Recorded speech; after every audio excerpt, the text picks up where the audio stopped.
At exactly 7:12 every morning, Mark Hudson unlocked the front door of the Pine Creek post office. The routine never changed. The lights came on one by one. The coffee machine rattled awake in the tiny break room. Delivery trucks arrived 5 minutes later, unloading hundreds of envelopes and packages that would soon scatter across the quiet Montana Valley. For 12 years, Mark had sorted mail. He knew nearly every resident by name. Mrs. Evelyn Porter always received gardening magazines on Mondays. Sheriff Collins subscribed to 3 hunting catalogs every month. The local veterinarian ordered medical supplies every Thursday. Nothing unexpected ever happened in Pine Creek. That was why people loved living there. The town sat between pine-covered mountains and an endless lake that reflected the sunrise every morning.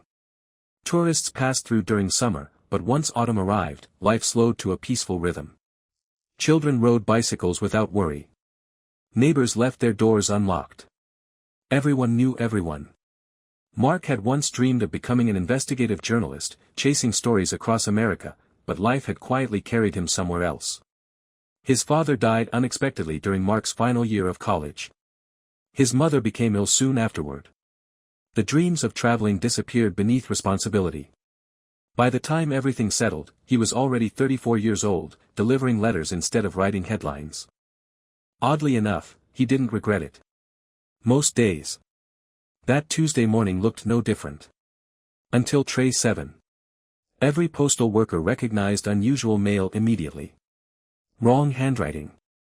Incorrect postage. Strange packaging. The envelope waiting inside tray 7 didn't resemble anything Mark had seen before. Cream-colored paper. No stamp. No postmark. No return address. Only one name written across the front in elegant black ink. Mark Hudson. His home address underneath. Perfectly correct. He frowned. Mail without postage shouldn't have entered the federal system. Someone must have slipped it directly into the sorting room overnight. He turned the envelope over. The seal carried no company logo. Instead, a small symbol had been pressed into the wax. An hourglass. Nothing else. Curiosity lingered as he finished sorting the remaining deliveries. By 9 o'clock his route was loaded into the familiar white postal truck. The mysterious envelope rested alone on the passenger seat. Normally, opening someone else's mail, even his own while working, violated regulations. Today, however, something felt different. The paper looked old. Not damaged. Old. As though decades had passed since it had been sealed. Rain began falling as Mark drove through Pine Creek. Soft autumn rain covered the windshield while country music played quietly from the truck's speakers. His first deliveries went exactly as expected. Mrs. Porter waved from her porch. Children hurried toward school carrying oversized backpacks. The owner of Miller's Grocery complained about another shipment arriving late. Ordinary. Comfortably ordinary. By noon only one delivery remained. His own house. A small cabin overlooking Lake Briar. Mark parked beside the mailbox and sat quietly for a long moment. The mysterious envelope still rested on the passenger seat. Finally. He carried it inside. The cabin smelled faintly of cedar wood and fresh coffee from that morning. Rain tapped gently against the windows. He placed the envelope on the kitchen table. Stared at it. Then carefully broke the wax seal. Inside rested only one folded sheet of paper. Nothing more. No signature. No explanation. The handwriting matched the name written on the envelope. Elegant. Precise. Almost painfully familiar. He began reading. Mark. If you're holding this letter, then the delivery worked. You're 34 years old. You still live beside Lake Briar. Your kitchen faucet still leaks whenever the temperature drops below 40 degrees, and you still forget to replace the hallway light bulb even though it burned out 2 weeks ago. Mark instinctively looked toward the dark hallway. The bulb had indeed burned out 2 weeks earlier. No one knew that. He continued reading. You're wondering whether someone has been watching you. No. I've simply already lived this day. His heartbeat slowed. A prank. It had to be. Yet the details continued. In exactly 17 minutes, your neighbor, Harold Bennett, will collapse while repairing the roof of his garage. He survives only if someone calls 911 within 3 minutes. Mark frowned. Harold was 68 but remarkably healthy. He repaired something almost every afternoon. The prediction sounded absurd. He checked the kitchen clock. 1:43 p.m. 17 minutes. He laughed quietly to himself. Then folded the paper. Enough. Someone had invested serious effort into an elaborate joke. He poured fresh coffee. Sat beside the window overlooking the neighboring property. Rain had stopped. Clouds slowly drifted apart. Harold Bennett climbed onto his garage roof carrying a toolbox. Exactly as described. Mark's smile weakened. Coincidence. Nothing more. He glanced at the clock again. 1:58. Harold hammered loose shingles into place. 1:59. Everything remained perfectly normal. Mark almost laughed at himself. Then. Harold suddenly stopped moving. The hammer slipped from his hand. For one horrifying second he remained standing. Then his knees buckled. His body collapsed onto the roof before rolling dangerously toward the edge. Mark dropped his coffee mug. It shattered across the kitchen floor. He sprinted outside while dialing 911. The operator answered immediately. Within minutes sirens echoed across the quiet neighborhood. Paramedics climbed onto the garage roof and began emergency treatment. Mark stood frozen beside his mailbox. One paramedic eventually approached. "You called just in time. What happened?" "Massive heart attack." The paramedic removed one glove. "Another 2 or 3 minutes." He didn't finish the sentence. He didn't need to. Mark slowly walked back toward his cabin. His hands trembled. The letter still lay open on the kitchen table. He stared at the remaining paragraphs. He no longer wanted to read them. But he couldn't stop. The next sentence was only 9 words long. "This is why you must trust every letter that follows." At the bottom of the page, beneath everything else, appeared a final line. One that Mark was absolutely certain hadn't been there before. The ink looked fresh. As though someone had written it only seconds earlier. "I'll write again tomorrow. Don't tell anyone." Mark didn't sleep that night. The letter remained on the kitchen table exactly where he had left it. Every time he walked past it, he caught himself reading the same sentences again, hoping to find a clue he had somehow missed. Nothing changed. The handwriting remained the same. The prediction remained impossible. Harold Bennett was alive only because Mark had made a phone call 17 minutes after opening the envelope. Logic refused to cooperate. Someone would have needed to know about a heart attack before it happened. Not predict it. Know it. Just before dawn, Mark finally drifted into a shallow sleep on the living room couch. He woke less than an hour later without remembering any dreams. Outside, thick fog covered Lake Briar, swallowing the shoreline until the water seemed to disappear into nothing. He showered, dressed, and drove toward the Pine Creek post office. The town looked exactly as it always had. The bakery had already opened. The high school parking lot slowly filled with cars. Farmers drove pickups loaded with equipment toward the surrounding fields. Everything was ordinary. Only Mark wasn't. At exactly 7:12 a.m., he unlocked the front door of the post office. The familiar routine began again. Sorting bins rolled into place. Packages arrived.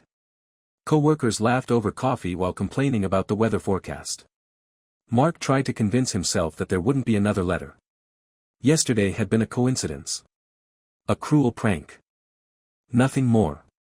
Then he reached tray 7. Another cream-colored envelope waited on top of the stack. No postage. No return address. The same wax seal. The same tiny hourglass. His own name appeared across the front in handwriting he was beginning to recognize. His own. Not copied. Not similar. Identical. His fingers hesitated before touching it. This time he didn't open it at work. He slipped it into his delivery bag and forced himself to finish sorting the morning mail. Several co-workers noticed he seemed distracted. George joked that Mark looked as though he had seen a ghost. Linda asked if he was feeling sick. Mark smiled politely and blamed a lack of sleep. No one questioned him further. By early afternoon his delivery route brought him to a quiet overlook above Lake Briar. He parked beneath a cluster of pine trees where nobody would disturb him. The lake reflected the cloudy sky like polished steel. For several moments he simply stared at the envelope. Finally, he broke the seal. Inside rested another single sheet of paper. The first sentence immediately made his heart pound. "You saved Harold." "Thank you." Mark swallowed hard. The next lines were worse. "Today you will face a choice. Whatever you decide, someone will disappear." His eyes moved faster across the page. At 4:18 this afternoon, Emily Carter will vanish near the abandoned railway bridge west of Pine Creek. Mark felt cold despite the warm afternoon. Emily Carter. 8 years old. He delivered birthday cards to her family every year. She collected postcards from every state because she dreamed of traveling when she grew up. She was one of the happiest children in town. He continued reading. The entire town will search for her. The police will search for her. Volunteers will search for her. Nobody will ever find her. Mark stopped reading. His breathing had become uneven. He looked across the empty lake. There had to be a way to prevent this. He unfolded the page again.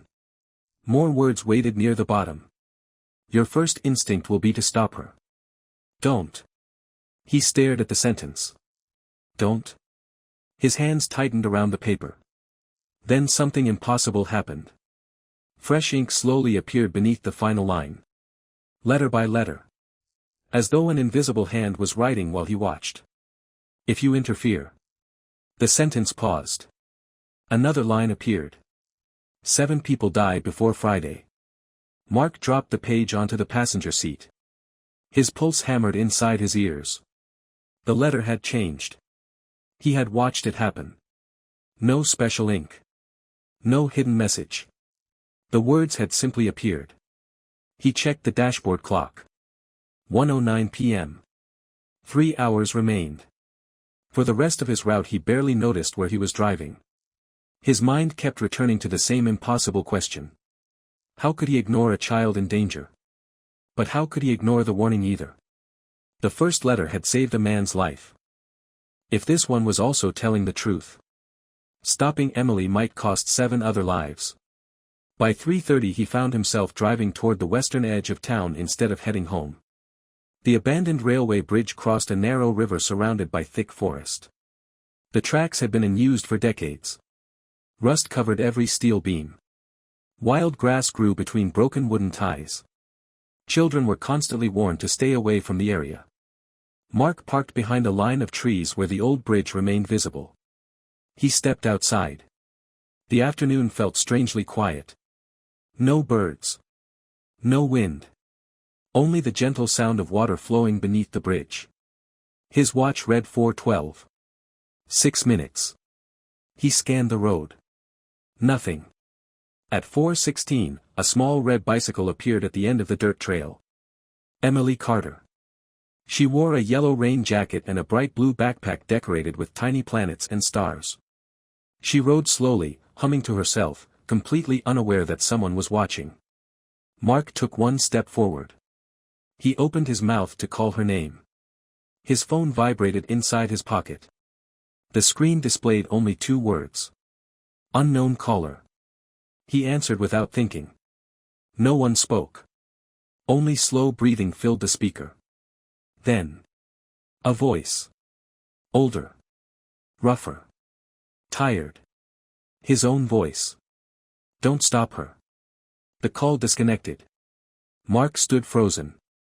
Every instinct screamed at him to run toward Emily. Instead, confusion rooted him to the ground for one terrible second. Emily reached the center of the bridge. She suddenly stopped her bicycle.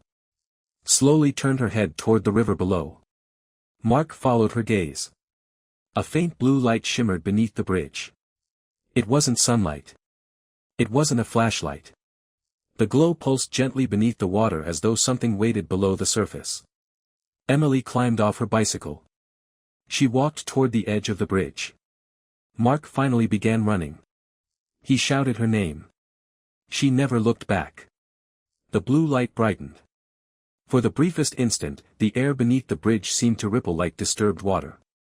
Then, Emily took one more step. And vanished. Not falling. Not jumping. Simply gone. Her bicycle crashed onto the wooden planks behind her. The blue light disappeared. The river continued flowing peacefully beneath the bridge. There was no splash. No scream. No footprints. Nothing. Only an abandoned bicycle rocking gently where its owner had stood 1 second earlier.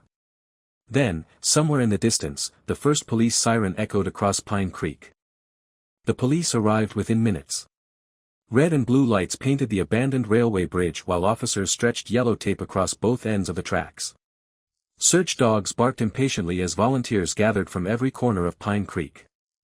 Firefighters searched the river with flashlights even though the sun had not yet set. Divers prepared their equipment while deputies questioned anyone who might have seen Emily Carter during the afternoon. Mark stood beside his postal truck, unable to stop staring at the empty section of bridge where Emily had disappeared. He replayed the moment over and over. She hadn't fallen. She hadn't run. She hadn't hidden. 1 second she had been standing beside the rusted railing. The next, she simply wasn't there. Sheriff Collins approached carrying a small notebook. Mark had known him for years. The sheriff wasn't the kind of man who became emotional, but tonight the concern on his face was impossible to hide. Mark explained everything except the letters. He admitted he had been driving nearby when he noticed Emily riding toward the bridge. He described the strange blue light beneath the tracks but immediately saw disbelief appear in the sheriff's eyes. No trace of unusual light remained. The river flowed quietly beneath the bridge. Divers searched for nearly 2 hours before climbing back onto shore with nothing. No footprints left the bridge. No bicycle tracks continued beyond the point where Emily had stopped. Even the search dogs became confused. They followed Emily's scent perfectly until the center of the bridge. There. The trail simply ended. As though she had vanished into thin air. By midnight nearly the entire town had joined the search. Flashlights moved through the surrounding forest like hundreds of tiny stars. Helicopters flew overhead. Volunteers called Emily's name until their voices became hoarse. Mark remained there until after 2 in the morning. Every minute increased the terrible weight inside his chest. The letter had been right. Exactly right. When he finally returned home, exhaustion overwhelmed him. He walked into the kitchen and froze. The second letter no longer rested on the table. Instead, it had been carefully folded and placed beside the coffee maker. Mark was certain he hadn't left it there. His pulse quickened. He unfolded the page. Nothing had changed. Until he reached the bottom. Fresh handwriting covered the empty space beneath yesterday's warning. It hadn't been there before. You tried to save her. That means you're still capable of making the wrong choice. Mark stared at the sentence. Then another line slowly appeared. Don't let guilt become more dangerous than curiosity. The writing stopped. No more words formed. He folded the letter immediately and locked it inside the kitchen drawer. Someone had entered his house. Or something had. He searched every room. Closets. Bedrooms. Bathroom. Basement. Nothing. Every door remained locked. Every window secured from the inside. There was no evidence anyone had been there. Yet the letter had moved. And new words had appeared. Sleep never came. The following morning Pine Creek felt like a different town. Emily's disappearance dominated every conversation. Her smiling photograph appeared in every storefront window. The local diner placed donation jars beside the cash register to support search efforts. Neighbors organized volunteer teams before sunrise. Television news vans lined Main Street. Reporters spoke quietly into cameras while the Carter family stood behind police tape surrounded by relatives. Mark watched from across the street. Emily's mother looked completely broken. Her father hadn't spoken to anyone since the previous evening. Seeing them hurt more than anything else. Because Mark knew something they didn't. Emily hadn't been kidnapped. She hadn't drowned. She had disappeared in a way that defied every law of reality. At exactly 7:12 a.m., Mark unlocked the post office. His hands already trembled before reaching tray 7. Another envelope waited. The third. Cream-colored. No stamp. No return address. The tiny hourglass remained pressed into dark red wax. This time he didn't even pretend to continue working. He carried the envelope into the empty break room and locked the door behind him. Inside rested another single page. The first sentence made his stomach tighten. You are beginning to ask the correct questions. He continued reading. Emily is alive. His heart nearly stopped. Alive. She was alive. The next sentence destroyed the hope almost instantly. You cannot reach her yet. Mark read every word with growing desperation. You believe these letters predict the future. They don't. They remember it. His breathing slowed. Remember it? The letter continued. I am not guessing what will happen. I have already lived it. Mark leaned back in his chair. His own handwriting. His own style of writing. Every sentence sounded exactly like something he would write. Only older. More careful. More tired. Near the bottom of the page appeared something different. Not instructions. A question. Do you remember the red baseball glove Dad bought when you were 10?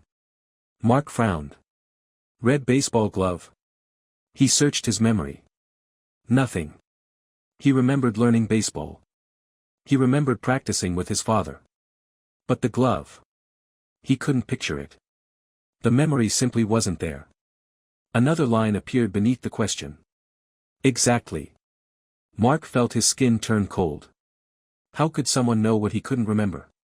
One final paragraph waited at the bottom. Meet me tomorrow at 8:30 p.m. Come alone. Take the old service road behind Miller's grain elevator. You won't meet me. You'll meet the first proof that time can bleed. The letter ended without a signature. As Mark slowly folded the page, something fell onto the break room floor. A photograph. He was certain it hadn't been inside the envelope seconds earlier. The picture showed an old wooden house standing beside Lake Briar. His house. Only. It looked abandoned. The windows were broken. The porch had collapsed. Tall trees surrounded the property, far larger than they were today. On the back of the photograph, written in faded black ink, were 5 simple words. Taken on October 14, 2061. Mark spent the rest of the day unable to think about anything except the photograph. He placed it beside the previous letters on his kitchen table and studied every detail through a magnifying glass he normally used to examine damaged postage stamps. The cabin was unquestionably his. The porch swing his father had built still hung from the front beams, although one chain had snapped. The old maple tree beside the driveway had grown so large that several branches covered half the roof. Even the dent in the mailbox caused by a snowplow years earlier appeared exactly where it should. Everything matched. Except time. According to the faded note on the back, the photograph had been taken in October of 2061. 30 years from now. His house looked abandoned for decades. The image felt less like a prediction and more like evidence. As evening settled over Pine Creek, Mark tried to distract himself by watching the local news.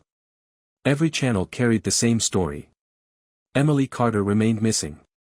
Search teams had expanded nearly 20 miles beyond the railway bridge. The FBI was expected to arrive by morning.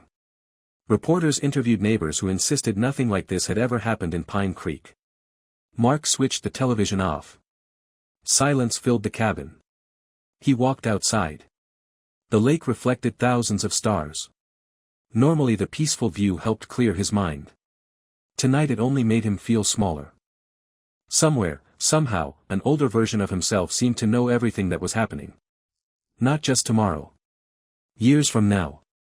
The thought refused to leave him. At dawn the next morning, he woke before sunrise. He already knew what waited at the post office. Still, seeing the fourth envelope sent a chill through him. Cream-colored. Perfectly sealed. Waiting in tray 7. His co-workers never questioned why identical envelopes kept arriving. It was as if they barely noticed them. George even tossed the rest of the mail directly on top of it without giving it a second glance. Mark quietly slipped the envelope into his jacket. This time he didn't wait. He drove straight to the lake after leaving the post office. The wax seal broke with surprising ease. Inside, another single page rested neatly folded. The first sentence was shorter than any before. "Tonight changes everything." He continued reading. At exactly 8:30 p.m., drive behind Miller's grain elevator. Leave your truck. Walk until the road ends. Do not bring a flashlight. Do not bring your phone. If anyone follows you, leave immediately. Mark frowned. The next paragraph was even stranger. When you reach the old railroad maintenance shed, you will see only one door. Open it. No matter what you hear inside, do not run. His eyes moved lower. You have spent 3 days believing these letters come from the future. That assumption is wrong. Mark's heartbeat quickened. Wrong? Another sentence slowly appeared beneath it. The future is only where I am trapped.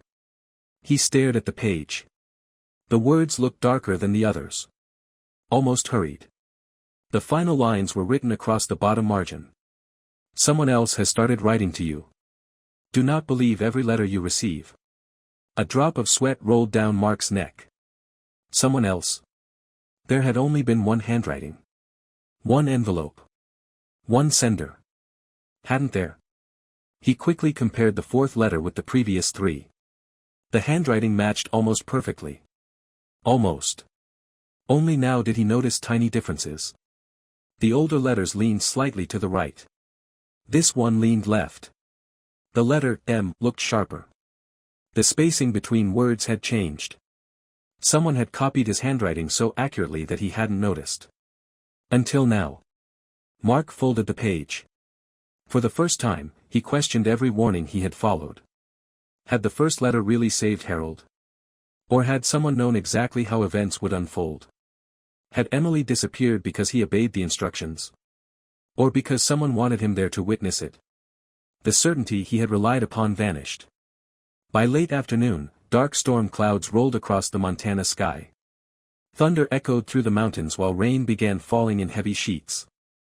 At exactly 8 o'clock, Mark parked behind Miller's grain elevator. The massive concrete silos towered above him like silent giants. No lights burned anywhere nearby. The abandoned service road disappeared into dense forest. He checked his watch. 8:21. Against his better judgment, he left his phone inside the truck. His flashlight remained on the passenger seat. Only the folded letter rested inside his jacket pocket. The rain stopped almost instantly as he entered the woods. The silence felt unnatural. Even insects had stopped making noise. The gravel road narrowed until it became little more than 2 faded tire tracks. After nearly 10 minutes of walking, he saw it. An old maintenance shed. Exactly as described. Its wooden walls leaned dangerously to one side. Most of the roof had collapsed years earlier. One rusted metal door remained attached by a single hinge. No windows. No lights. Nothing. His watch read exactly 8:30.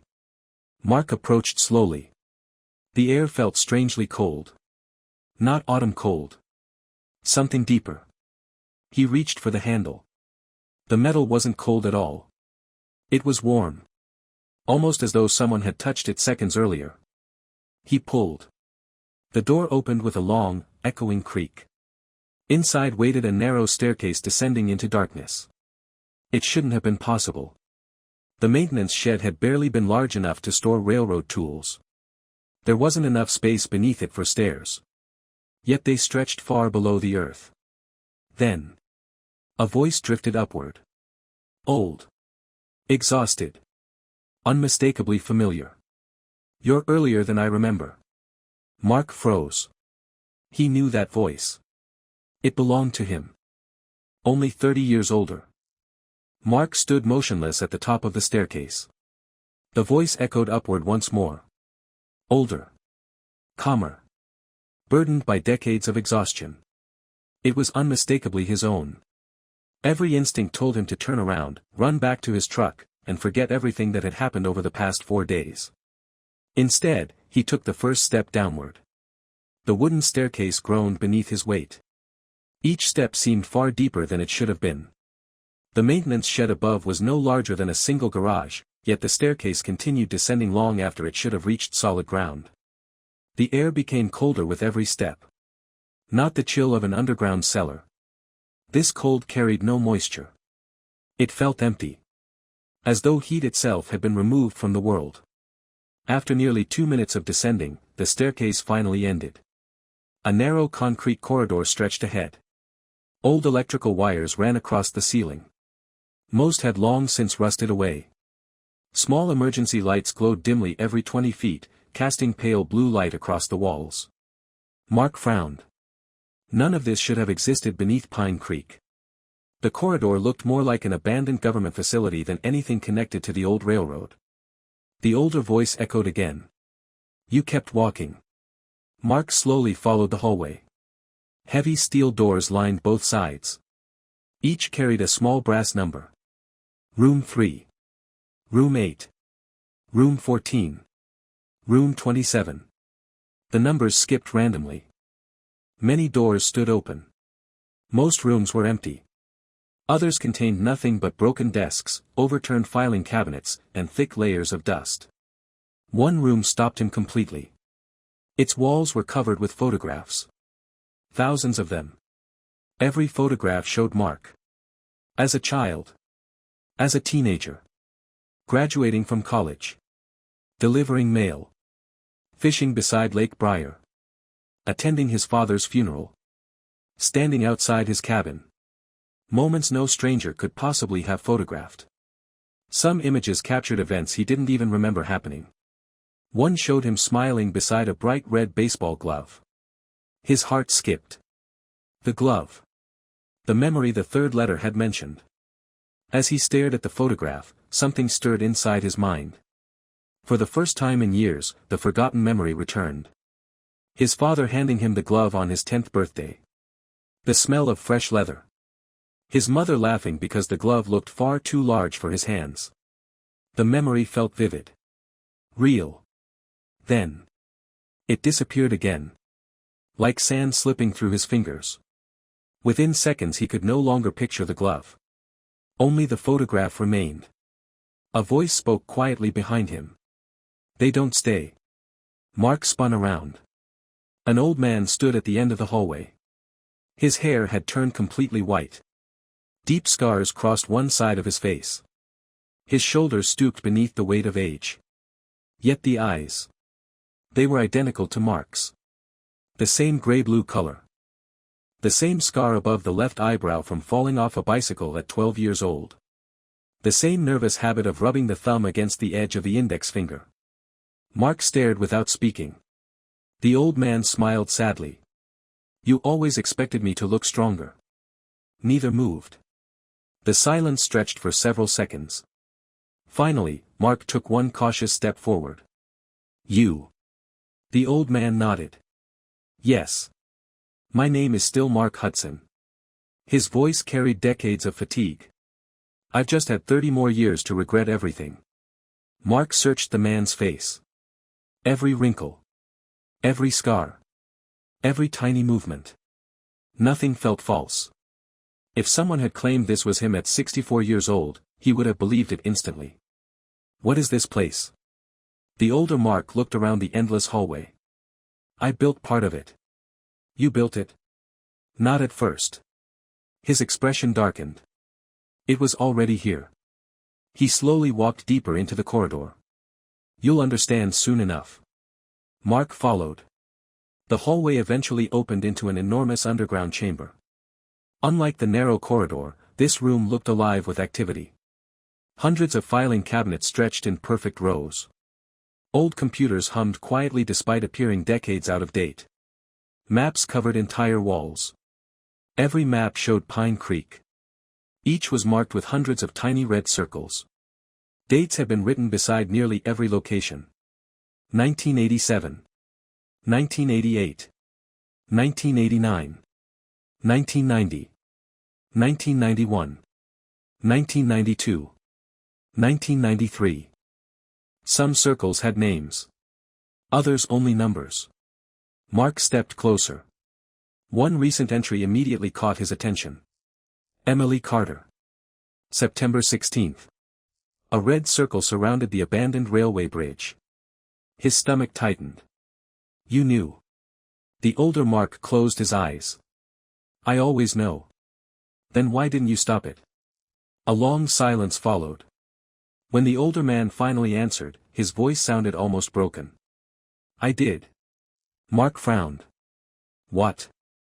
I stopped it. You watched it happen. No. The older Mark looked directly into his younger self's eyes. I stopped it. He pointed toward another map hanging nearby. Mark walked closer. His blood froze. The map showed dozens of dates. Each date listed a different version of the same event. September 16. Emily survives. 7 fatalities. September 16. Emily disappears. No additional deaths. September 16. Bridge destroyed. 21 fatalities. September 16.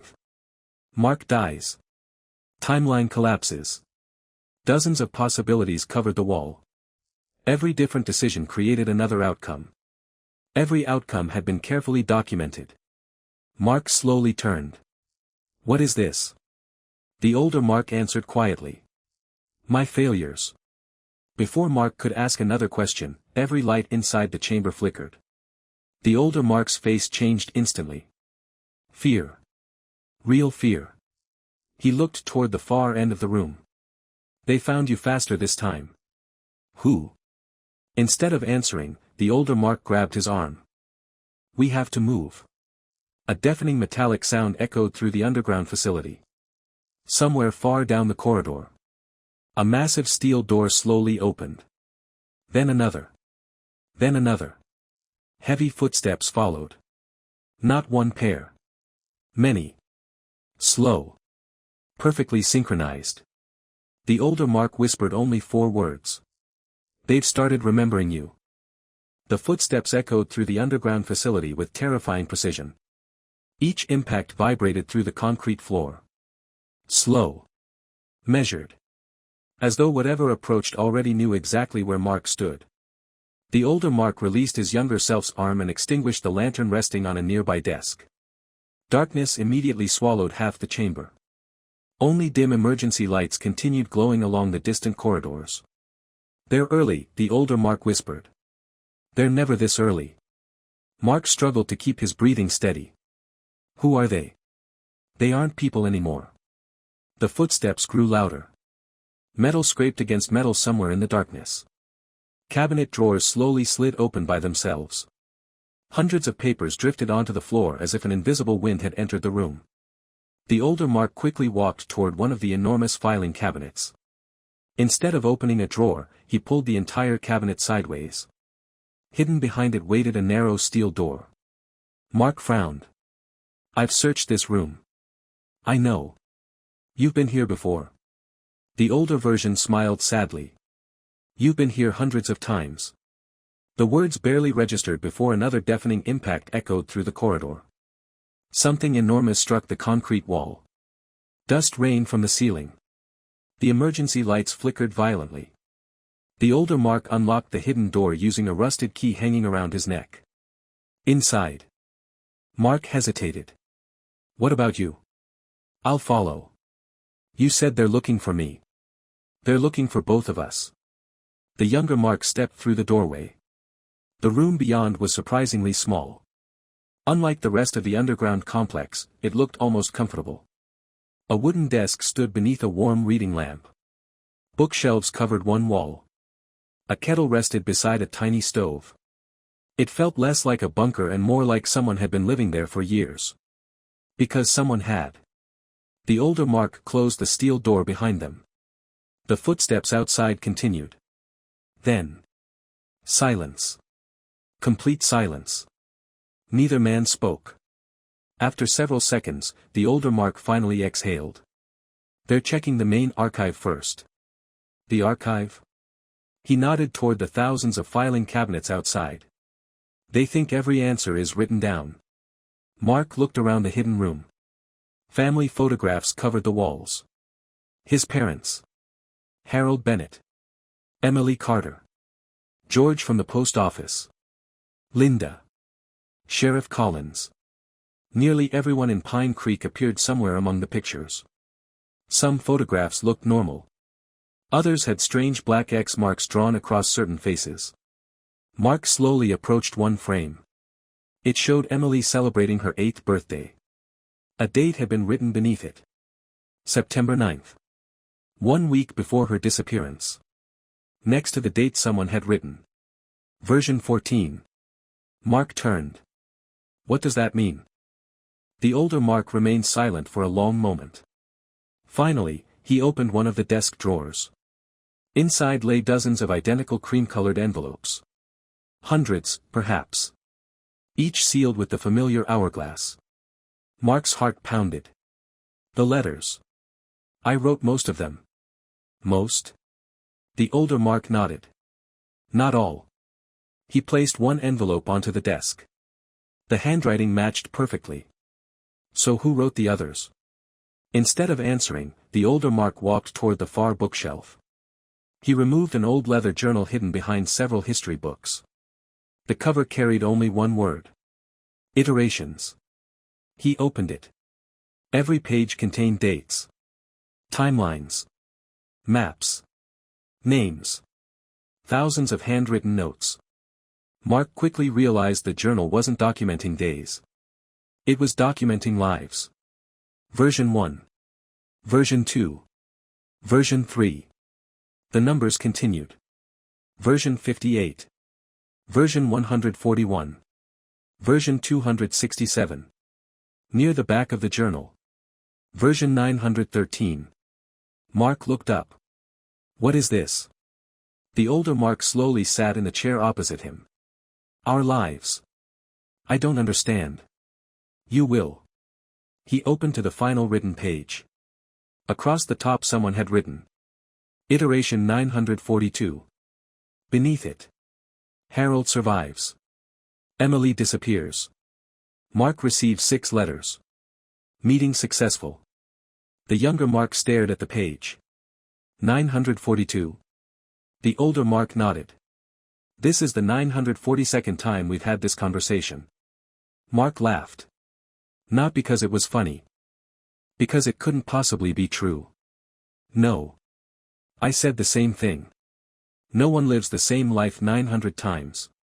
The older Mark quietly reached into another drawer. He removed a faded photograph. It showed 2 men standing in this very room. Both were Mark. One young. One old. Exactly as they stood now. On the back someone had written today's date. 30 years earlier. Mark's stomach tightened. There are more. The older Mark opened another box. Hundreds of photographs spilled across the desk. Every one showed the same meeting. Tiny differences appeared in each image. Different clothes. Different expressions. Different weather outside the hidden room's small window. Different journals. Different numbers written across the pages. 942. 943. 944. 945. 946. Every meeting had happened. Again. And again. And again. Mark slowly backed away from the desk. That's impossible. I know. You expect me to believe time keeps repeating? The older Mark shook his head. No. His eyes became distant. I expect you to believe someone keeps resetting it. Silence filled the room. The younger Mark's pulse quickened. Who? The older Mark looked directly into his eyes. For years I believed it was me. And now? I know better. A low mechanical sound echoed beyond the hidden steel door. The footsteps had returned. Closer this time. Much closer. The older Mark immediately stood. They found the room. The handle slowly turned. Once. Twice. Then stopped. Neither Mark moved. A quiet scratching sound came from the other side of the steel door. Not claws. A pen. Someone. Or something. Was writing. A folded cream-colored envelope slowly slid beneath the narrow gap at the bottom of the door. Both men stared at it. The wax seal was still warm. The older Mark's face lost all color. No. Mark picked up the envelope. Across the front, written in elegant black handwriting, were 7 words that made both of them freeze. For Mark Hudson. The younger one only. Mark stared at the envelope lying on the floor. The older Mark didn't move. For the first time since they had met beneath the abandoned maintenance shed, genuine fear crossed his face. His breathing became shallow. His hands trembled. Don't open it. The words came almost as a whisper. The younger Mark looked down again. The wax seal still glowed faintly, as though it had been pressed only seconds earlier. The handwriting looked familiar. Yet it wasn't exactly the same as the letters he had received all week. Each stroke appeared steadier. Cleaner. More confident. Whoever had written this hadn't hesitated for a single moment. The younger Mark slowly picked up the envelope. It felt heavier than the others. What happens if I read it? The older Mark closed his eyes. I don't know. You've never seen this one. I've never survived long enough to. Silence filled the hidden room. Outside, the scratching sound stopped. The footsteps continued down the hallway. Slowly. As though whatever had delivered the letter no longer cared whether the 2 men escaped. Mark carefully broke the seal. Inside waited 2 sheets instead of 1. The first page contained only a single sentence. If he is standing beside you, don't trust him anymore. Mark instinctively looked toward his older self. The old man remained perfectly still. The second page continued. He believes he is trying to save you. He stopped telling the truth hundreds of iterations ago. Mark felt his heartbeat accelerate. The letter continued. Ask him one question. How many versions of Emily Carter are still alive? The younger Mark slowly lowered the paper. The older Mark immediately understood. His face changed. You asked. You knew I would. No. I was hoping you wouldn't. The room fell silent again. Finally, Mark spoke. How many? The older Mark didn't answer.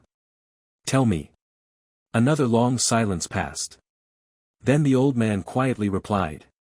31. Mark frowned. What does that mean? It means 31 versions of Emily are still alive. His voice sounded hollow.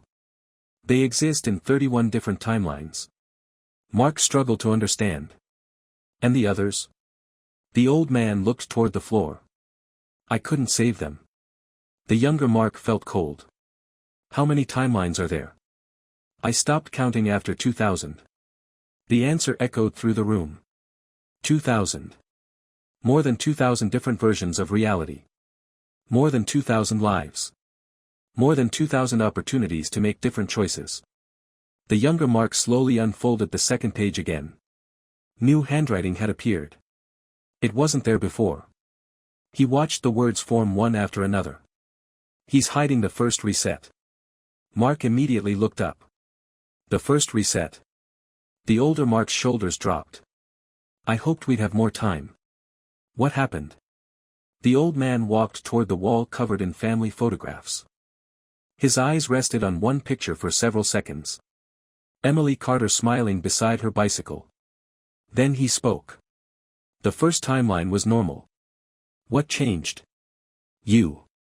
I disappeared. No. The older Mark swallowed. You refused to follow the first letter. Mark remembered the warning. Harold Bennett. The heart attack. You mean? I threw the first envelope away. The younger Mark remained silent. The old man continued. Harold died. His voice became quieter. I attended his funeral. The second letter never came. The third never came. Life returned to normal. Mark frowned. Then why are we here? The older Mark laughed bitterly. Because Emily still disappeared. A painful silence settled between them. No warnings. No mysterious envelopes. No impossible choices. She vanished exactly the same way. The old man slowly sat down. The FBI investigated for years. No evidence. No suspect. Nothing. I became obsessed. His tired eyes met Mark's. I wanted answers. I searched the bridge.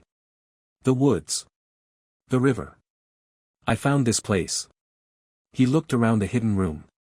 And I made the worst decision of my life. What decision? I tried to go back. Mark stared at him. Back. I thought if I could return one day, I could save her. You can travel through time.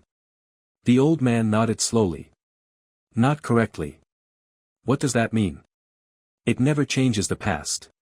It creates another path. Another reality. Another iteration. Another version of us. Mark suddenly understood the maps. The photographs. The journals. Every attempt to save Emily had simply created another world. Another Mark. Another future. No one had ever repaired the original. The room suddenly shook. Dust drifted from the ceiling. The lights flickered. The older Mark immediately stood. They're here. Before either man could move, every light inside the bunker went dark. Only a faint red emergency lamp remained glowing above the hidden door. A loud metallic click echoed through the room. The lock had disengaged. Neither of them had touched it. The handle slowly turned. Once. Twice. Then the steel door opened by itself. The hallway beyond stood empty. No footsteps. No figures. Nothing. Only another cream-colored envelope lying exactly in the center of the corridor. The younger Mark looked at the older one. You said they found us. They did. Where are they? The old man whispered a single sentence. They're behind you. Mark spun around. The room was empty. Until he noticed the mirror hanging above the desk. His reflection was gone. The older Mark still stood beside him. The desk. The bookshelves. The photographs. Everything reflected perfectly. Everything. Except him. Slowly. Another version of Mark appeared inside the mirror. Not young. Not old. Around 50 years old. His face was covered with scars. His expression carried no emotion. He quietly raised one finger to his lips. Then mouthed 4 words. Don't believe either of us. Mark couldn't breathe. The reflection in the mirror wasn't delayed. It wasn't distorted. It simply wasn't his. The scarred man standing inside the glass watched him with cold, calculating eyes.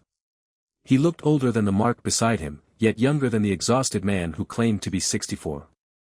Deep scars crossed his face, and one side of his neck looked badly burned. His clothes were torn, stained with dried blood and dust, as though he had survived disasters no ordinary person could imagine. Then the reflection smiled. Not kindly. Knowingly. The smile disappeared as quickly as it had appeared. Without making a sound, the scarred man pointed toward the envelope lying outside the open steel door. Then he slowly stepped backward. Instead of disappearing, he continued walking deeper into the reflection, as though the mirror opened into another hallway far beyond the room. Within seconds he was gone.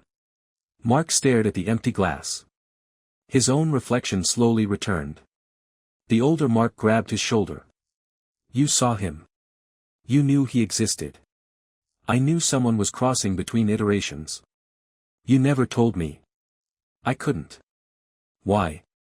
Because every time I did. The older Mark stopped speaking. His expression darkened.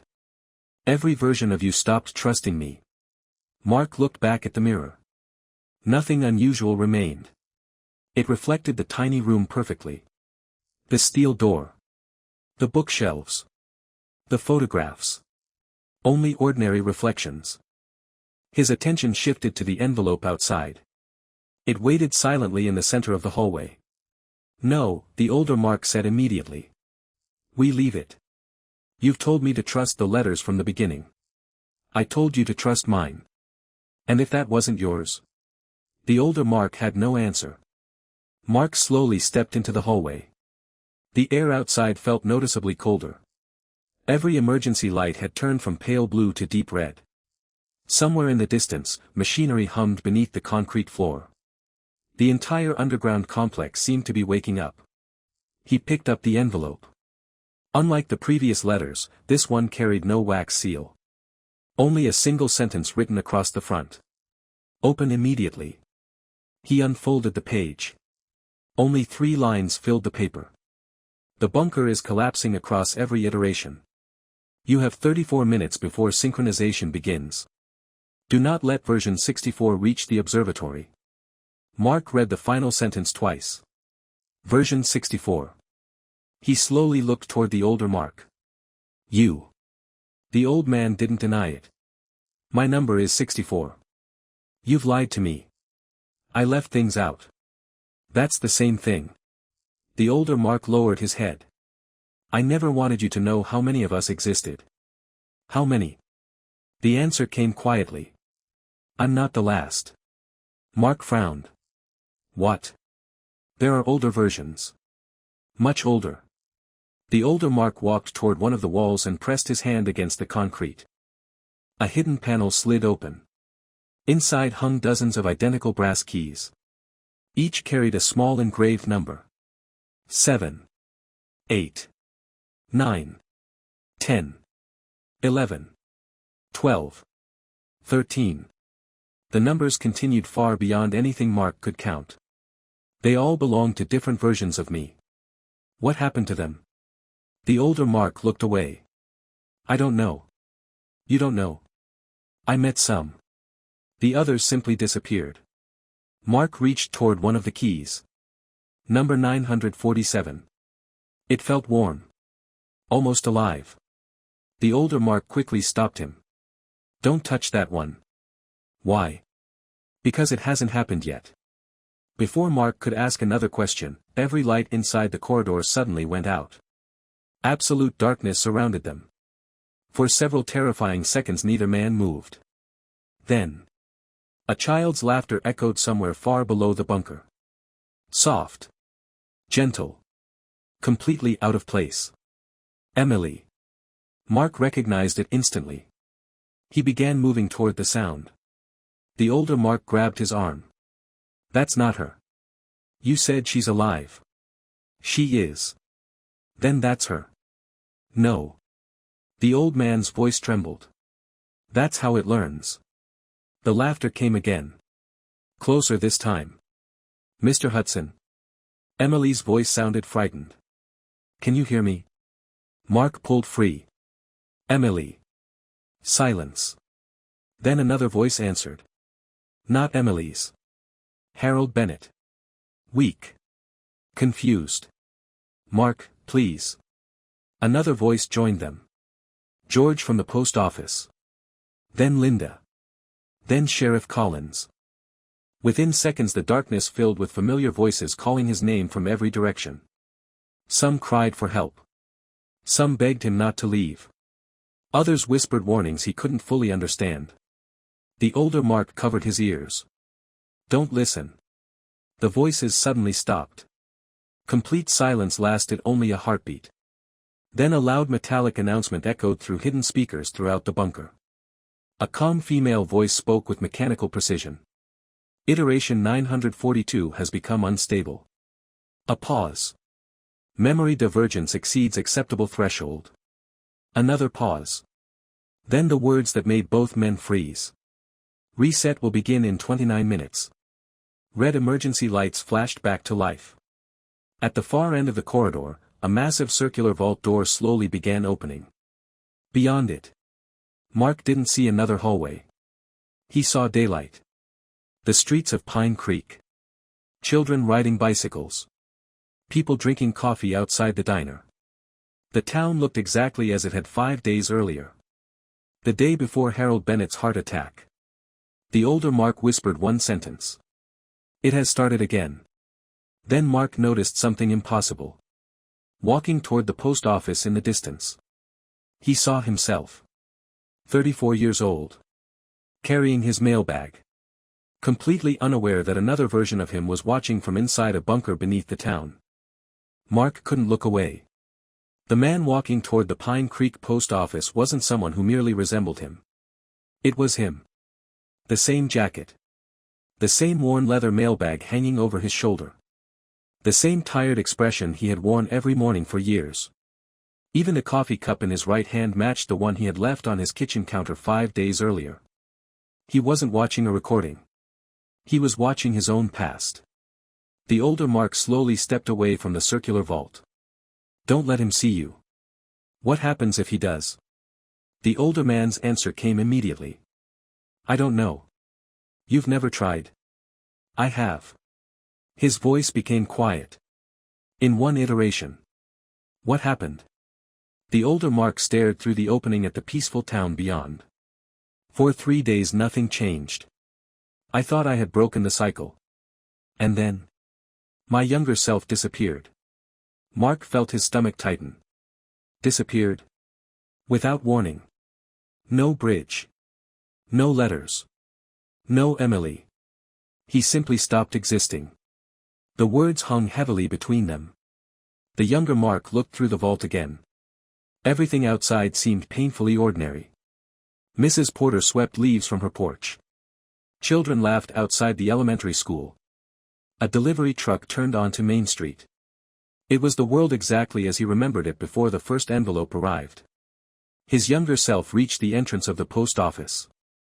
At precisely 7:12, he unlocked the front door.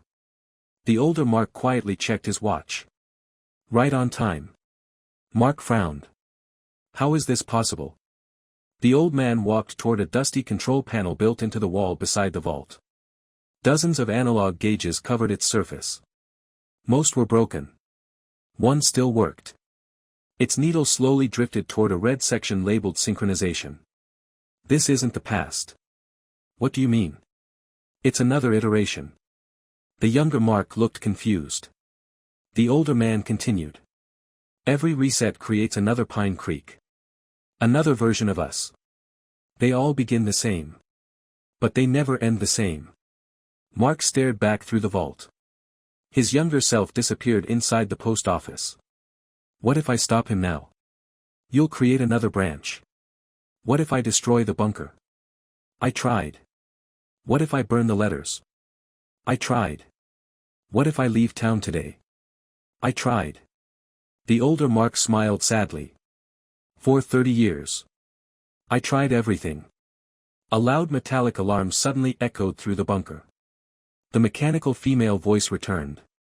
Synchronization in 24 minutes. Memory overlap increasing. The vault began glowing with faint blue light around its edges.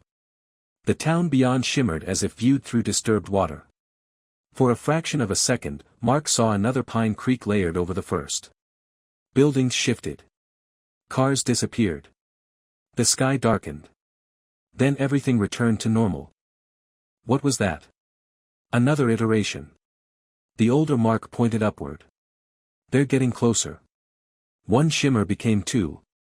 Then 3. Within moments dozens of different versions of the town flickered across the opening. In one version heavy snow covered the streets. In another, wildfires surrounded the valley. In a third, the church stood abandoned while military vehicles blocked every road.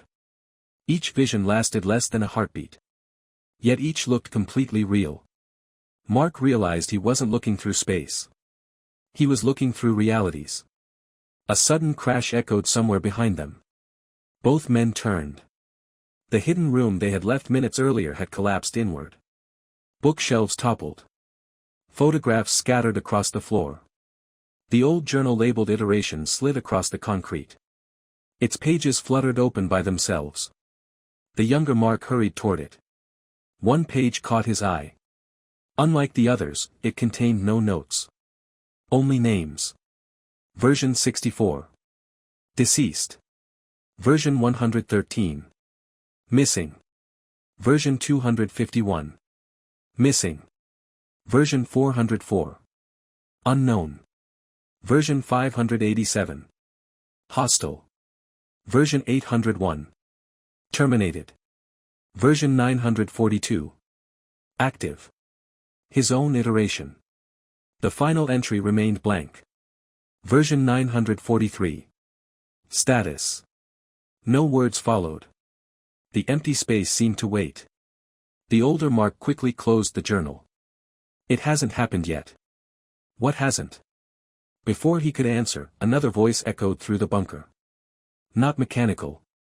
Human. You finally found him. The voice came from above. Mark looked toward the catwalk running along the upper wall of the chamber. Someone stood there. A man. Perhaps 70 years old. His white hair reached his shoulders. A long black coat hung almost to the floor. One side of his face was covered with burned scars. The other looked painfully familiar. Older than the Mark beside him. Much older. His eyes carried no warmth. Only endless patience. The older Mark beside him whispered in horror. No. The stranger smiled. It's been a long time, 64. The younger Mark looked back and forth between them. You know him? The older Mark nodded slowly. I hoped he was gone. The stranger laughed softly. I've never been gone. He rested both hands on the rusted railing.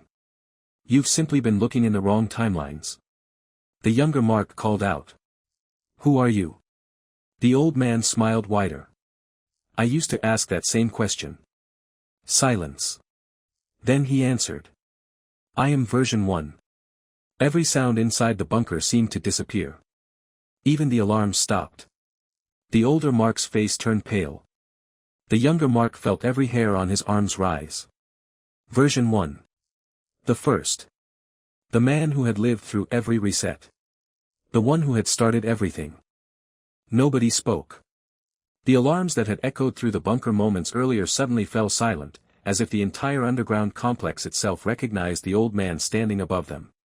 Version 1 looked down from the rusted catwalk with an expression that was almost peaceful. Not proud. Not angry. Simply tired. His scarred face carried decades that no ordinary human being should have survived. His gray coat hung loosely over impossibly thin shoulders, yet there was something unsettling about the way he stood. Completely still. Completely certain. As though time itself moved around him instead of with him. The younger Mark broke the silence first. You started all this? Version 1 smiled faintly.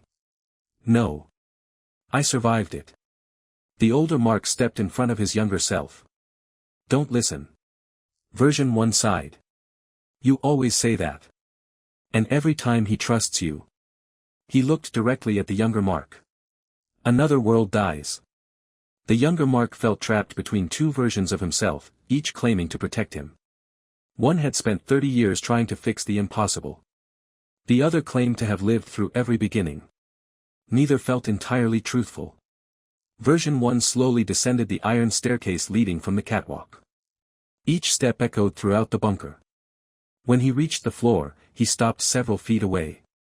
For the first time, the younger Mark noticed something strange. The old man's shadow pointed in the wrong direction. Every emergency light glowed behind him. Yet the shadow stretched toward the lights instead of away from them. You've noticed. Version 1 looked down at the impossible shadow. It happens after enough resets. The younger Mark instinctively took a step backward. What are you? I've been asking myself that for centuries. The answer froze the room. Centuries. Not decades. The older Mark closed his eyes. I told you never to count the years. Version 1 laughed quietly. I stopped counting after the first 100. The younger Mark stared in disbelief. That's impossible. So is receiving letters from yourself. The words left no room for argument. Version 1 slowly reached inside his coat. The younger Mark tensed, expecting a weapon. Instead, the old man removed a faded photograph. He carefully placed it on the floor and stepped away. Pick it up. The younger Mark hesitated. The older Mark immediately shook his head. Don't. Version 1 smiled again. You still think every answer is a trap. The younger Mark ignored them both. He crouched and picked up the photograph. His hands immediately began shaking. The image showed 3 people standing beside Lake Briar. A young woman. A little girl. And himself. Except. He didn't recognize either of them. The little girl couldn't have been older than 6. She smiled while sitting on his shoulders. The woman stood beside them wearing a wedding ring. All three looked genuinely happy. On the back of the photograph someone had written a single sentence. Your daughter loved that lake. Mark stared at the picture.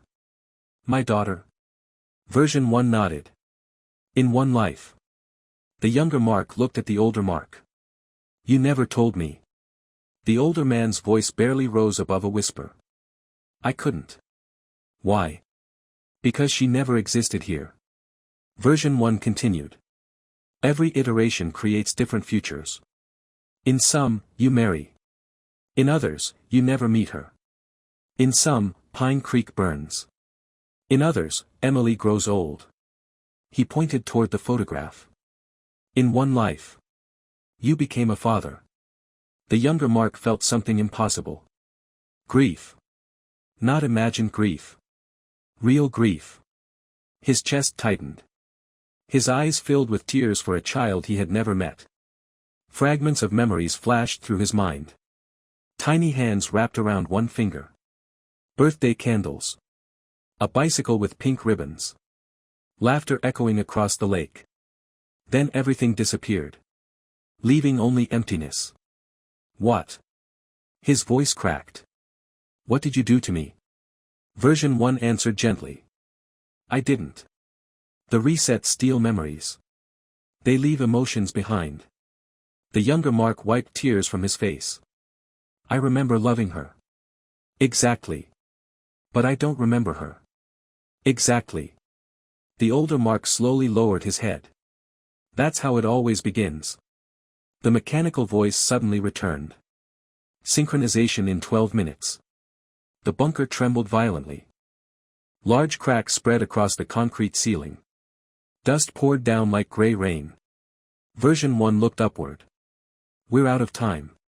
The younger Mark clenched the photograph. What happens when synchronization finishes? Neither older version answered immediately. Finally, version 1 spoke. Every surviving iteration merges. And everyone else? They disappear. The younger Mark looked toward version 64. You knew. The older Mark nodded. I've watched it happen. How many survive? The answer came quietly. Usually. 1. Silence crushed the room. Only 1. Out of hundreds. Out of thousands. Every reset erased countless lives. Every version of Pine Creek. Every family. Every future. Reduced to a single surviving timeline. The younger Mark suddenly understood why version 64 looked so exhausted. He wasn't mourning one town. He was mourning thousands. Another violent tremor shook the bunker. The vault leading toward Pine Creek exploded with brilliant white light. Through the opening, dozens of different towns now overlapped one another. Different skies. Different seasons. Different versions of the same streets. Some burned. Some flooded. Some stood abandoned beneath deep snow. And in every single one. Another Mark looked toward the post office. At exactly 7:12. Receiving another cream-colored envelope. The younger Mark whispered, almost to himself. How many of me are there? Version 1 answered without hesitation. There were 943. He looked directly into the younger Mark's eyes. There are only 3 left now. The room fell completely silent. The younger Mark slowly turned. Version 64 stood behind him. Version 1 stood before him. Then a fourth voice echoed through the collapsing bunker. Calm. Young. Familiar. You've both forgotten about me. Every head turned toward the mirror mounted on the far wall. The scarred man Mark had seen earlier stood inside the reflection once again. This time. He smiled. Then he stepped out of the mirror and into the room. The man who stepped out of the mirror looked no older than 50. Unlike version 1, his face still carried traces of hope. Unlike version 64, he didn't seem exhausted. He simply looked certain. The glass behind him rippled like water before becoming an ordinary mirror once again. No one spoke. The newcomer slowly looked from version 1 to version 64 before finally meeting the eyes of the youngest Mark. "I've been trying to reach you." Version 1's expression hardened. "You shouldn't exist." The scarred man smiled. "I know." Version 64 whispered only one word. 943. The younger Mark frowned. "You know him?" The older Mark nodded. "I thought he died before synchronization." "I did." Version 943 answered calmly. "That's why I'm here." The bunker shook violently. Concrete crashed from the ceiling. The emergency lights burst one after another until only the white light pouring through the circular vault illuminated the chamber. Outside the vault, reality itself had begun collapsing. Hundreds of pine creeks flickered over one another. One town stood beneath bright summer skies. Another lay buried beneath snow. Another burned. Another was completely empty. People walked through each other without seeing one another. Entire streets appeared and disappeared every few seconds. Time had stopped separating worlds. It had begun mixing them. The mechanical voice echoed one final time. "Synchronization in 5 minutes." Version 1 closed his eyes. "So it begins." Version 943 turned toward the younger Mark. "You still have a choice." Version 64 immediately interrupted. "No. There has never been a choice. There has always been one." The two older versions stared at each other. Finally the younger Mark shouted. "Enough." Silence returned. "For 5 days everyone has been telling me what to do. You." He pointed at version 64. "You told me to obey the letters." Then he looked at version 1. "You told me I couldn't stop the cycle." Finally he faced version 943. "And you keep saying I have a choice." He took a deep breath. "I'm done listening." Version 1 smiled sadly. "I remember saying exactly that." The younger Mark shook his head. "No. You remember someone else saying it." The sentence struck the room like lightning. "For the first time." Version 1 hesitated. The younger Mark continued. "Every one of you keeps talking about versions. Iterations. Resets. But you're all making the same mistake." No one interrupted him. "You believe I'm supposed to become one of you." He slowly removed every letter from his jacket. One by one. The first warning. The second. The third. Every cream-colored envelope. He placed them gently onto the floor. "You all believed these letters created the future." He looked at version 64. "You followed them." Then at version 1. "You fought them." Finally at version 943. "You escaped them." But none of you ever stopped reading them. The room became perfectly silent. The younger Mark smiled for the first time since receiving the first envelope. "I'm not going to read another one." Version 1's face changed. "No." Version 64 suddenly understood. His eyes widened. "The loop." The younger Mark nodded. "The loop doesn't begin with the reset. It begins with the first letter." He walked toward the circular vault. Another cream-colored envelope slowly floated through the shimmering light. It drifted gently toward him. Without opening it, he tore it in half. Nothing happened. Another envelope appeared. He tore that one apart as well. Then another. And another. Within seconds dozens of envelopes floated through the collapsing realities. He destroyed every one without reading a single word. The bunker trembled violently. The walls cracked. The filing cabinets collapsed. Thousands of photographs scattered through the air like autumn leaves. Version 1 staggered backward. "No. You don't understand." The younger Mark looked directly at him. "I finally do. You survived because you kept trying to fix tomorrow. I'm choosing today." He walked toward the control panel beside the vault. Every gauge pointed into the red. Only one lever remained untouched. Its label had long ago faded beneath rust. Version 64 whispered. "I never pulled it." "I know." "Why?" Because every letter told me not to. The younger Mark smiled. Exactly. He wrapped both hands around the lever. Version 1 lunged forward. So did version 9. So did 27. So did 412. They all failed. The younger Mark looked calmly into the old man's eyes. They failed because they already knew the outcome. I don't. He pulled the lever. For one impossible second.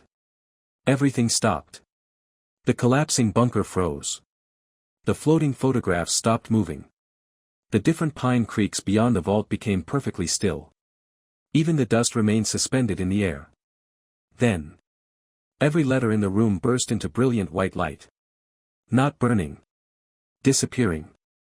One by one. Every cream-colored envelope dissolved into thousands of glowing particles. The particles drifted upward before vanishing forever. Version 1 looked down at his own hands. His body had begun becoming transparent. So. He smiled. This is what we never tried. Version 64 slowly laughed. A real laugh. The first genuine laugh the younger Mark had heard from him. I spent 30 years obeying instructions. He looked at his younger self with tears in his eyes. And all you had to do was ignore them. The old man's body slowly dissolved into light. So simple. So impossible. He disappeared. Only the brass key marked 64 remained on the floor. Version 1 looked toward the thousands of merging realities outside the vault. Children laughed. Birds sang. The overlapping towns slowly separated. One by one they faded until only a single pine creek remained. The old man closed his eyes. I've been alive for 312 years. I don't remember my mother's face anymore. A single tear rolled down his scarred cheek. Thank you. His body dissolved into countless tiny lights that floated upward through the collapsing ceiling before disappearing into the morning sky. Only version 943 remained. He smiled. You finally broke the first decision. The younger Mark frowned. The first?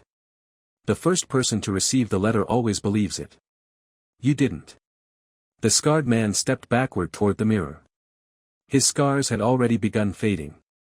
So what happens now? Version 943 looked around the quiet bunker. It becomes a memory. And you? I become someone who never needed to exist. He gave one final smile. Then stepped backward into the mirror. The glass became ordinary. The bunker disappeared. The walls. The corridors. The hidden rooms. Everything dissolved like mist beneath sunlight. Mark opened his eyes.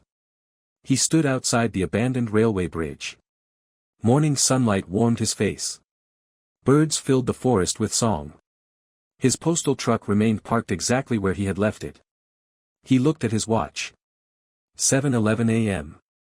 1 minute before opening the post office. His phone rang. It was Harold Bennett. Harold laughed, asking whether Mark still planned to help repair the garage roof that afternoon. His heart had never failed. Mark smiled. I'll be there. He drove into Pine Creek. Children walked toward school.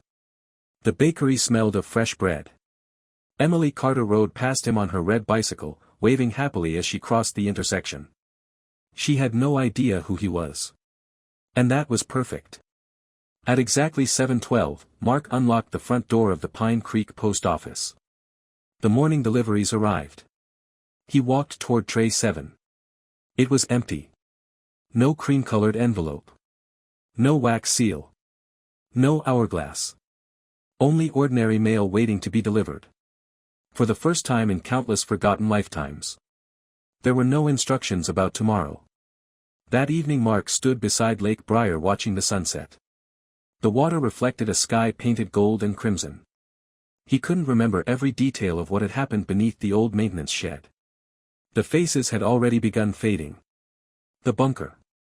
The different versions of himself. Even the letters felt strangely distant. But one memory remained perfectly clear. Life was never meant to be lived by following instructions written by fear.